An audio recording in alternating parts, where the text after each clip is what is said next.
بسم الله الرحمن الرحيم الحمد لله والصلاة والسلام على رسول الله وعلى آله وصحبه ومن والاه أما بعد كان عمرو بن قيس رحمه الله تعالى إذا دخل شعبان أغلق تجارته وتفرغ لقراءة القرآن. عمرو بن قيس رحمه الله عابد من العباد. Quand le mois de Sha'ban y commençait, et le mois de Sha'ban c'est le mois qui précède le mois de Ramadan, فأغلق تجارته, il avait une tijara, un commerce, il le fermait. وتفرغ لقراءة القرآن, il se consacrait qu'à la lecture du Coran. وكان يقول, il disait رحمه الله طوبى لمن أصلح نفسه قبل رمضان. ذكر هذا الأثر الإمام ابن رجب رحمه الله في كتابه النفيس لطائف المعارف. طوبى لمن أصلح نفسه قبل رمضان. طوبى c'est السعادة, le bonheur, la réussite qui conduit au paradis. فلهذا في الجنة شجرة اسمها طوبى, un arbre au paradis qui s'appelle طوبى. طوبى للغرباء, هكذا قال النبي صلى الله عليه وسلم. فهنا قال طوبى لمن أصلح نفسه, celui qui se corrige, celui qui fait des efforts avant le mois de Ramadan. Il prépare le mois de Ramadan. Pourquoi? Parce que Ramadan c'est un shahr azim, mubarak, et al-mu'min, al-aqil, quand un événement important arrive, ils se préparent. Le dunya, quand ils ont un événement important, ils se préparent. Et c'est tout à fait normal. Tu dois te préparer si tu as un rendez-vous, si tu dois assister à un événement, si tu dois acheter quelque chose. Ça demande une préparation. Shahru Ramadan, celui qui veut profiter, celui qui veut le bien, il doit se préparer. فبعد أيام قليلة إن شاء الله تعالى سيستقبل جميع المؤمنين هذا الضيف الكريم, ضيف مبارك شهر رمضان. Cet invité qui va bientôt arriver. Chaque mu'min, chaque croyant, il doit faire des efforts pour l'accueillir de la meilleure des manières. قال الله عز وجل شهر رمضان الذي أنزل فيه القرآن هدى للناس وبينات من الهدى والفرقان. شهر رمضان c'est un mois dans lequel Allah subhanahu wa ta'ala il a révélé le Coran. الذي أنزل فيه القرآن, أي au premier ciel. ثم petit à petit il a été révélé au prophète sallallahu alayhi wa sallam durant plus de 20 ans jusqu'à sa mort alayhi salatu salam, كما قال ابن عباس رضي الله عنهما وغيره. على كل حال c'est un mois très très profitable. وعن أبي هريرة رضي الله عنه أن رسول الله صلى الله عليه وسلم قال إذا جاء رمضان فتحت أبواب الجنة وغلقت أبواب النار وصفدت الشياطين. الحديث متفق عليه. إذا جاء رمضان, quand le mois du Ramadan il commence, les portes du paradis elles sont ouvertes, les portes de l'enfer elles se referment. وصفدت الشياطين, et الشياطين ils sont enchaînés. Pourquoi? Parce que ce mois c'est pas un mois comme les autres. شهر الرحمة, شهر القرآن والصيام والقيام. C'est un mois que Allah subhanahu wa ta'ala il a élevé par rapport aux autres mois avec le Coran al-Karim, avec le fait de jeûner obligatoirement pour celui qui a la capacité, qu'adalik le fait de veiller durant les nuits en salat en espérant la récompense. Man qama Ramadan imanan wa ihtisaban ghufira lahu ma taqaddama min dhanbihi. C'est une cause pour que Allah subhanahu wa ta'ala nous pardonne nos péchés. Man sama Ramadan imanan wa ihtisaban ghufira lahu ma taqaddama min dhanbihi. Celui qui est sincère, Allah subhanahu wa ta'ala, il lui pardonnera ses fautes, ses péchés. Il jeûne, il veille la nuit, il adore Allah subhanahu wa ta'ala, il lit le Coran durant ce mois de Ramadan encore plus que les autres mois. قال الشيخ بن باز رحمة الله عليه كما في مجموع فتاواه نصيحتي للمسلمين جميعا أن يتقوا الله جل وعلا وأن يستقبلوا شهرهم العظيم بتوبة صادقة من جميع الذنوب. هذا الشهر tu dois le préparer, et on est bientôt à la mi-Sha'ban, il reste à peu près 15 jours. Tu peux préparer Ramadan, accueillir ce mois أولا en te repentant. On a tous des manquements, on fait tous des péchés, et c'est une occasion de nous repentir et de multiplier les efforts durant le mois de Ramadan, et après Ramadan continuer ses efforts. Le mois de Ramadan c'est une fursa, C'est une occasion pour toi, akhil mu'min, pour te remettre en question, pour t'améliorer, pour progresser, pour te repentir. فقال رحمه الله وأن يتفقهوا في دينهم وأن يتعلموا أحكام صيامهم وأحكام قيامهم. كذلك, tu dois préparer ce mois en faisant des efforts pour apprendre. Siyam Ramadan, il y a beaucoup de choses à savoir, à connaître, beaucoup de choses que tu dois mettre en application concernant bien sûr le jeûne, qu'est-ce que tu as le droit de faire, qu'est-ce que tu n'as pas le droit de faire, concernant al-qiyam, la salat, durant les nuits. Et walillahi alhamd, des livres ont été écrits à ce sujet. Et en ce moment, walillahi alhamd, ensemble, on étudie le chapitre du Siyam de Umdatul Ahkam. Et le but, c'est de préparer ce mois. Comme minanas, combien de frères, combien de sœurs, ils ne se préparent pas. Et les premiers jours, ils ont énormément de questions. Alors qu'une simple préparation, l'étude d'un livre, de quelques cours, et walillahi alhamd, beaucoup de questions, tu auras la réponse. Est-ce que je peux me parfumer? Est-ce que je peux me brosser les dents? Toujours les mêmes questions, vous avez remarqué, chaque année. Parce qu'il y a un manque dans la préparation. Et là, tu te prépares. Qu'est-ce que tu as le droit de faire? Qu'est-ce que tu n'as pas le droit? Kedalik, tu te prépares. Si j'ai un problème, je suis malade, si je voyage, qu'est-ce que je dois faire? Est-ce que je peux jeûner? Est-ce que je ne dois pas jeûner? Comment rattraper? Kedalik, la femme, par rapport à son cycle, ou la femme qui allait, ou la femme qui est en période de grossesse, il y a des choses à savoir. Il y a une simple préparation. Les ulama, ils ont écrit des livres. Tous ces points, ils sont résumés. Du début à la fin. Les bienfaits du mois de Ramadan. Thumma al-muftirat, ce qui annule le jeûne, la nourriture, la boisson, etc. Thumma, des chapitres concernant le voyageur. Des chapitres concernant ahlul a'dar, ceux qui ont une excuse, malade, femme enceinte, etc. Thumma, des chapitres concernant al-qiyam, salat al-tarawih. À la fin, un chapitre concernant Zakat al-Fitr, tu diras, alhamdulillah, 95% des questions que tu te poses, tu auras la réponse. Il restera bien sûr certains cas spécifiques et tu demandes. C'est ça la préparation du mois de Ramadan.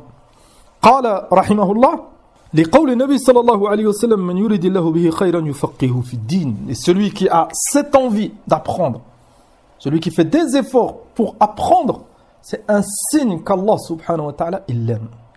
Allah subhanahu wa ta'ala, il aime ce croyant et cette croyante. انتهى كلام الشيخ رحمه الله.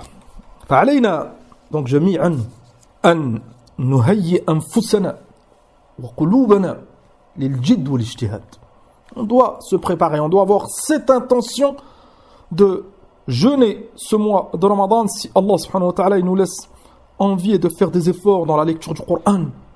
Si tu es éprouvé par certains péchés, c'est le moment d'arrêter. Et kadalik, multiplier les adorations. Le prophète sallallahu alayhi wa sallam, durant le mois de Ramadan, il était très très généreux. Tu multiplies les sadaqat, tu multiplies l'entraide. Kadalik, on prépare ce mois de Ramadan en s'entraidant. Si un frère il a des manquements, il a des besoins. Certains ils n'ont pas de quoi acheter certaines choses essentielles pour le mois de Ramadan, pour leurs enfants. Enfin, tu t'entraides, ça c'est une préparation du mois de Ramadan. Et si tu facilites à ton frère, Allah il te facilitera. Wallahu fi auni al-abd ma kana al-abd fi auni akhihi. L'imam Ibn al-Qayyim rahimahullah fi tariq al-hijratayn, il a cité une faïda jamila jiddan concernant la préparation pour le mois de Ramadan ou autre. C'est global, le Ramadan, le Hajj, la salat, etc. فقال رحمه الله فالواردات الإلهية ترد على القلوب على قدر استعدادها وقبولها فإذا صادفت القلب فارغا خاليا من العوارض والمنازعات ودواعي الطبع والهوى ملأته على قدر فراغه وإذا امتلأ منها أي الإرادة الإلهية لم يبقى لأضدادها وأعدائها فيه مسلك. Cheikh l'Islam Ibn al-Qayyim rahimahullah ta'ala, il a comparé le cœur à un récipient, quelque chose qui peut accueillir une autre chose. فلهذا قال رحمه الله الواردات الإلهية, tu désires jeûner, tu désires faire le hajj, tu as cette motivation, cette intention qui est dans ton cœur, si ton cœur il est prêt à accepter, ça sera très très profitable pour toi. C'est exactement comme un invité. Tu as de la place, tu as préparé une chambre pour lui, ça demande de la préparation. Enfin, quand cet invité vient, il trouve la place et il est heureux et tu as une énorme récompense, etc. C'est la même chose pour les adorations. Tu dois préparer ton cœur. Vous avez remarqué que certains, Ils ne sont pas prêts pour le mois de Ramadan. Maintenant, toute l'année, ils ne jeûnent pas.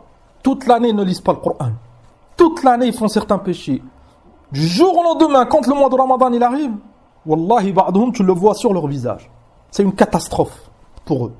C'est dur. Du jour au lendemain, il ne doit plus fréquenter un tel, il ne doit plus aller dans tel endroit, il ne doit plus manger, il ne doit plus boire.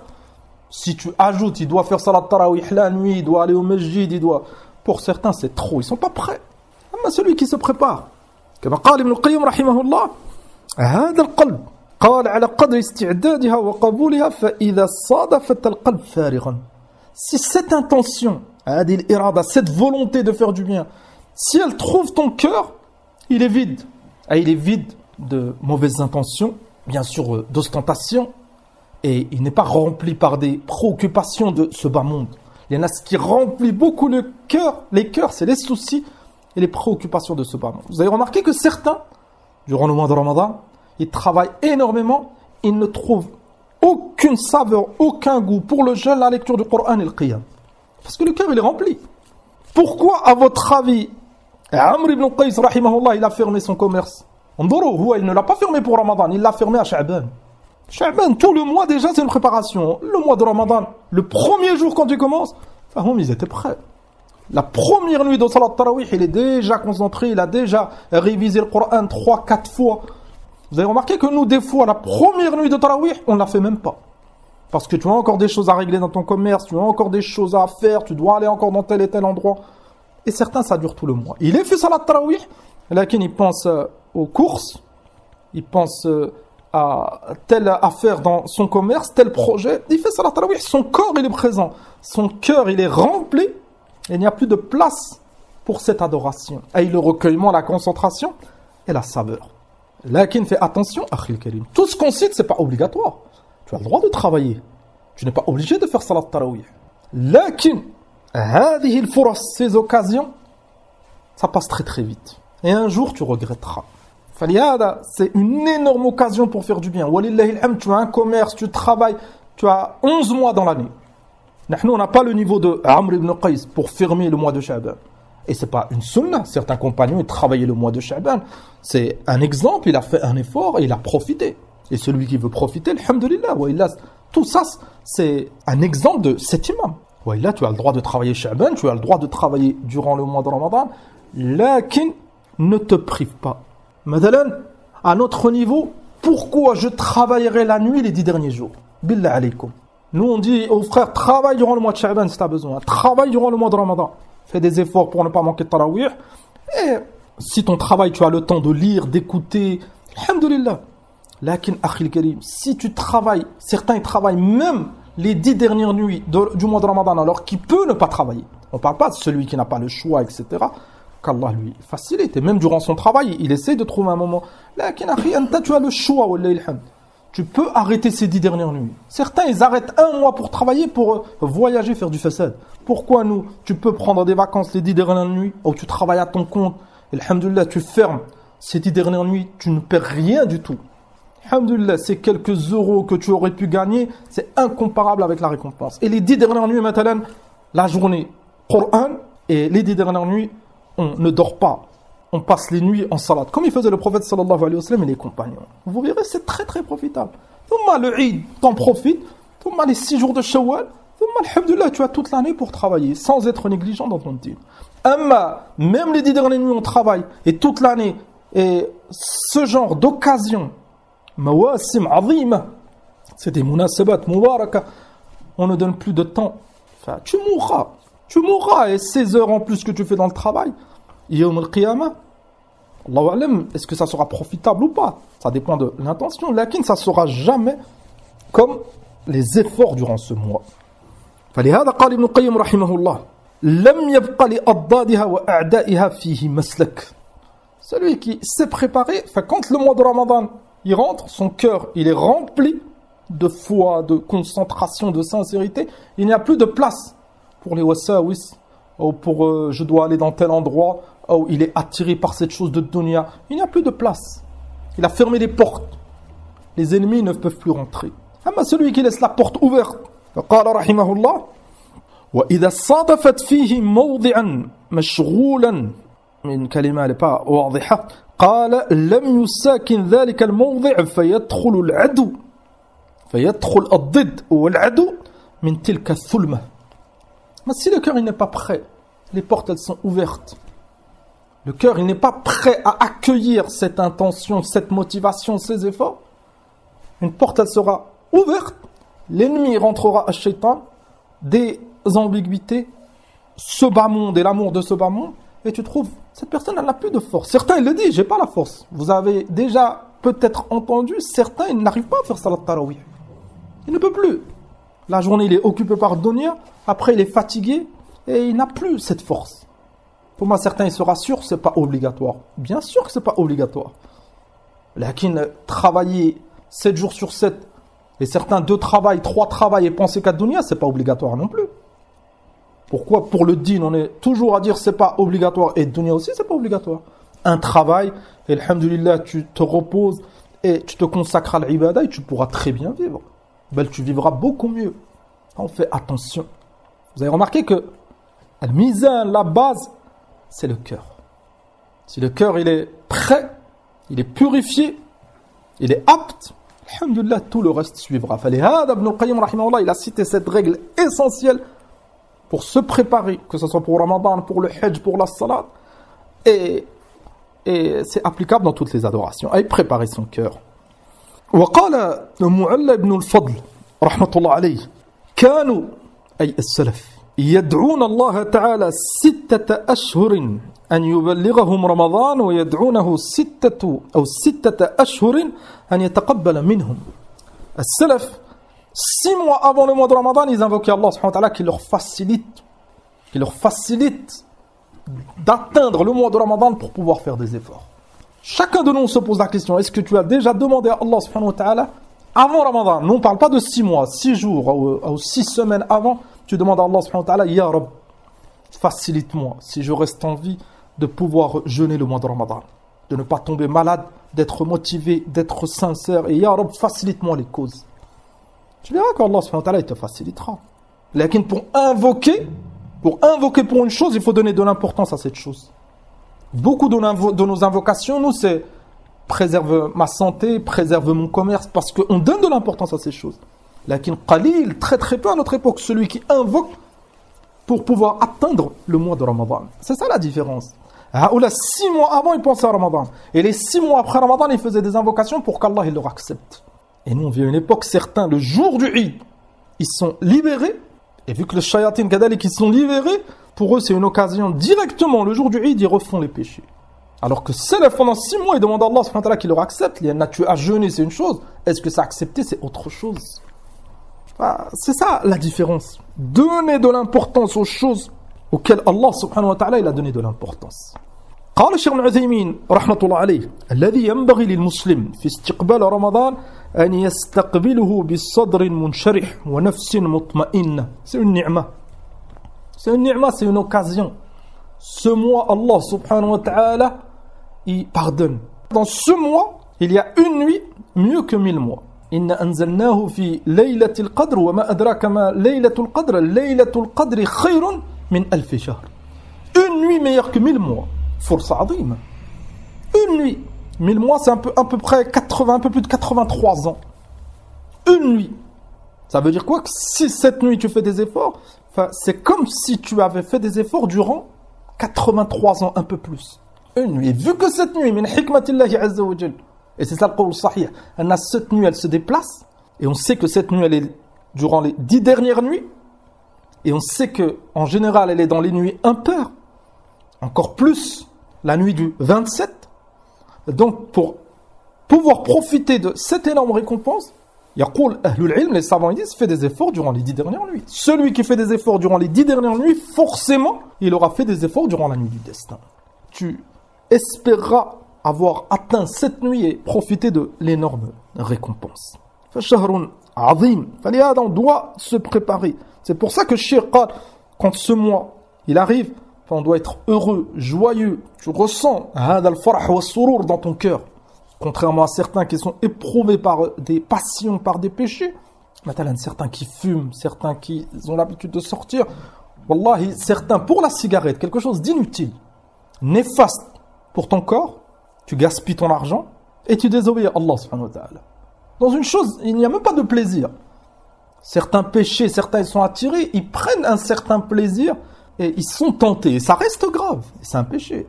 Lakin, ce péché, ça brûle ton cœur, ça brûle tes poumons. Lakin, hakada, celui qu'Allah subhanahu wa ta'ala n'a pas guidé dans cette mas'ala, lui, il ressent le besoin. Enfin, tu le trouves, pour cette chose inutile, cette cigarette, quand le mois de Ramadan, il commence, au début, tu le sens qu'il n'est pas heureux, parce qu'il ne fume pas. On demande à Allah subhanahu wa ta'ala qui guide, haoula qui nous guide tous.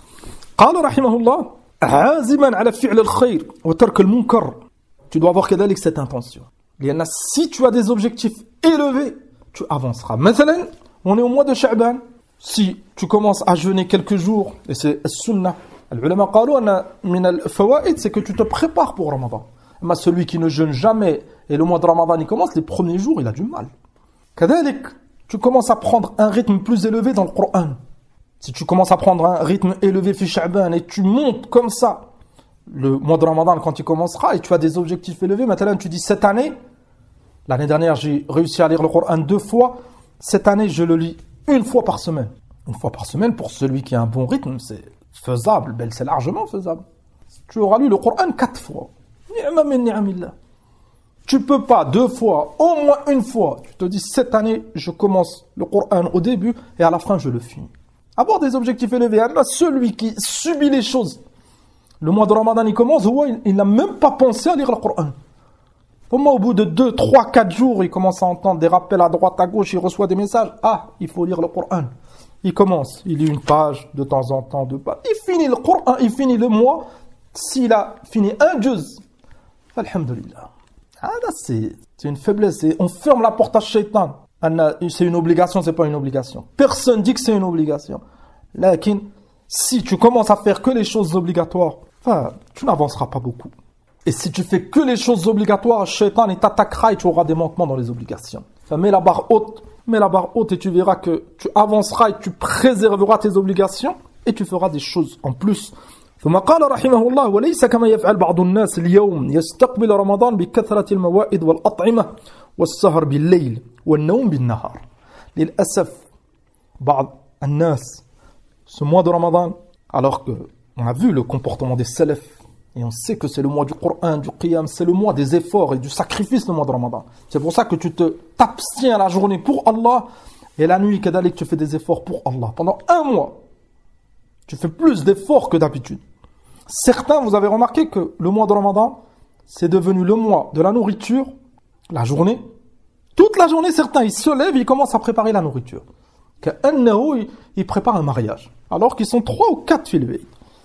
Thumma la nuit, c'est le mois du cinéma pour certains. Wallah. Pour certains, c'est le mois des séries. Dans la plupart des pays musulmans, ils ont des programmes pour le mois de Ramadan. Des séries, du théâtre, de la comédie.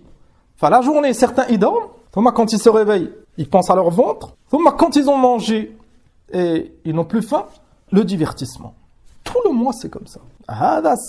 C'est mina shaitan et beaucoup de gens, ils ont suivi les traces de shaitan fi hada.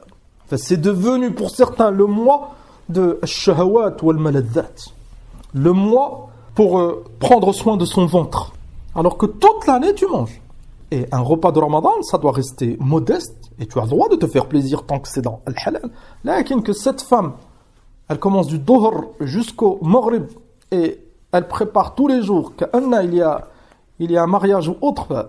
Là, je sais que c'était pas la voie des salafs. Et c'est une question, de priorité. C'est une question de priorité. Celui qui donne de l'importance à autre chose, il donnera beaucoup moins d'importance à la nourriture et plus au Coran, etc. Wallahu musta'an. قال حتى بعضهم ربما نام عن الصلوات. Vu que certains, le mois de Ramadan, ils ne ressentent plus que c'est une adoration, vu qu'ils se sont écartés de la voie des salafs et ils se sont écartés de la science, pour eux c'est devenu une coutume. L'essentiel c'est de ne pas manger et de ne pas boire. Hatta certains, toute la journée ils dorment. Thumma certains au Maghrib ils commencent à manger, ils vont faire du haram devant tout le monde. Thumma la journée ils ne mangent pas. Et les asaf certains, même la salat ils ne la font pas. Billah alayk. Quel siyam, qu'est-ce que tu espères de ce jeûne? La salat, tu ne la fais pas. La salat, c'est le principal pilier après Ash-Shahadatayn. Et le siyam, il n'est pas valide pour celui qui ne fait pas salat. Allez, on doit conseiller à Haoula, leur montrer le sens des priorités. Tu as délaissé le deuxième pilier de l'islam pour jeûner le quatrième. فعلى كل حال انتهى كلام شيخ ابن عثيمين. Donc الواجب علينا c'est العناية بهذا الشهر المبارك. Et on doit être reconnaissant, c'est une ni'ma. Et si tu veux faire des efforts, encore plus, tu dois ressentir que tu es un privilégié. Tu verras que tu feras plus d'efforts. Ibn al-Jawzi, rahmatullah alayhi, il a un kalam jamil, قال في التبصرة طالله, il a juré par Allah, لو قيل لأهل القبور تمنوا لتمنوا يوما من رمضان. Il a juré, si on donnerait le choix aux morts, on leur dirait qu'est-ce que vous voulez, enfin, beaucoup parmi eux choisiraient un jour de Ramadan. C'est un shahr mubarak. Ce jour il se repent, Allah il lui pardonne ses péchés, Allah il l'élève, il jeûne, et le fait de jeûner ça t'éloigne du châtiment, etc. Un jour ils espèrent. Anta wallahi alhamd, tu es vivant. Et hada shahr amamak, si Allah il nous laisse en vie. Celui qui réfléchit comme ça, tu feras beaucoup plus d'efforts. كذلك كما قال العلامة الشيخ نجمي رحمة الله عليه إلى رسالة جميلة في استقبال شهر رمضان قال اغتنم هذه الفرصة فلعلها لا تواتيك مرة أخرى. Parmi les choses qui vont te motiver, ne pense pas que tu as le temps. Tu es jeune, tu travailles. Et certains ils réfléchissent comme ça. De toute façon, j'arrêterai de travailler quand j'aurai ma retraite et je ferai beaucoup plus d'efforts. Je resterai au masjid, je ferai les i'tikaf. Qui c'est qui t'a dit que tu allais rester en vie? Ça, c'est minash shaitan. Il te fait repousser 2, 3, 10 Ramadan, 15 Ramadan, tu ne feras pas d'efforts et peut-être tu mourras comme cela. Mais si on inverse et tu te dis peut-être que c'est le dernier Ramadan, c'est une forte probabilité, ya ikhwan. Allahu alam, qui sait d'entre nous, awalan, est-ce qu'on va jeûner ce mois? Il reste encore 15 jours. Enfin, il y a des chances, des probabilités plutôt que quelqu'un meure ou on meurt tous. Mais l'autre Ramadan, Allahu alam. Combien de croyants ils ont jeûné le mois de Ramadan dernier et sont morts durant l'année. Et vu que toi tu es un croyant, tu es un être humain et tu mourras, si c'est pas ce Ramadan, ça sera l'autre ou celui d'après. Mohim, il nous reste, Allahu alam, combien? Quelques Ramadan, c'est tout. Si on réfléchit comme ça, ce Ramadan peut-être que c'est le dernier, je fais le maximum. Si l'autre Ramadan suivant tu es encore vivant, tu refais le maximum. Hatta talqa Allah سبحانه وتعالى. فنسأل الله سبحانه وتعالى أن يرزقنا الإخلاص في القول والعمل وأن يوفقنا للصيام والقيام في هذا الشهر المبارك ونسأله جل وعلا القبول والحمد لله رب العالمين.